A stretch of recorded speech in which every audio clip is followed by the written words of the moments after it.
નમસ્કાર મિત્રો, આજે શેમ્પૂ બેઝમાંથી શેમ્પૂ કઈ રીતે બનાવવું તે આપણે જોઈએ।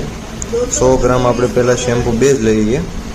હવે 100 ગ્રામ શેમ્પૂ બેઝ લીધા પછી એમાં આપણે 2 ગણું પાણી નાખવાનું રહેશે। 1:2 નો રેશિયો છે, બરાબર। તો હવે આપણે આ 2 ગણું પાણી એટલે કે 200 ગ્રામ પાણી નાખવાનું છે। આ 200 ગ્રામ પાણી આપણે નાખી દીધું છે। હવે આને ધીરે ધીરે આપણે હલાવવાનું, એટલે આ 1:2 નો રેશિયો ફરજિયાત નાખવાનો રહેશે।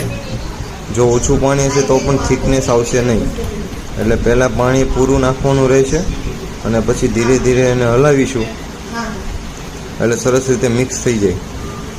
તમે જોઈ શકો છો, આ જો થિકનેસ ધીરે ધીરે આવી રહી છે। તો આવી રીતે પાણી પૂરું નાખવાથી આટલી થિકનેસ આવશે, બરાબર। તો હવે આને આપણે કલર અને સુગંધ પણ નાખી શકીએ। 1 ગ્રામ કલર અને 3 ગ્રામ સુગંધ નાખી અને આપણે જે પણ ફ્લેવરનું બનાવવું હોય તે ફ્લેવરનું બની શકે છે। આ અત્યારે આપણું પરલી શેમ્પૂ તૈયાર થઈ ગયું છે પ્લેન।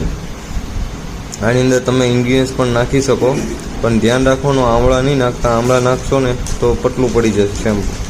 તો આ શેમ્પૂ બેઝ લેવા માટે ડિસ્પ્લે ઉપર મોબાઈલ નંબર આપ્યો છે, સંપર્ક કરી શકો છો તમે, અને કોલ પણ કરી શકો છો। ઓનલાઈન વેચવું હોય તો પણ અમારો સંપર્ક કરો। અને સાબુનો બેઝ તથા શેમ્પૂનો બેઝ આ બધી જ પ્રકારની આઈટમ મળી રહેશે। ધન્યવાદ।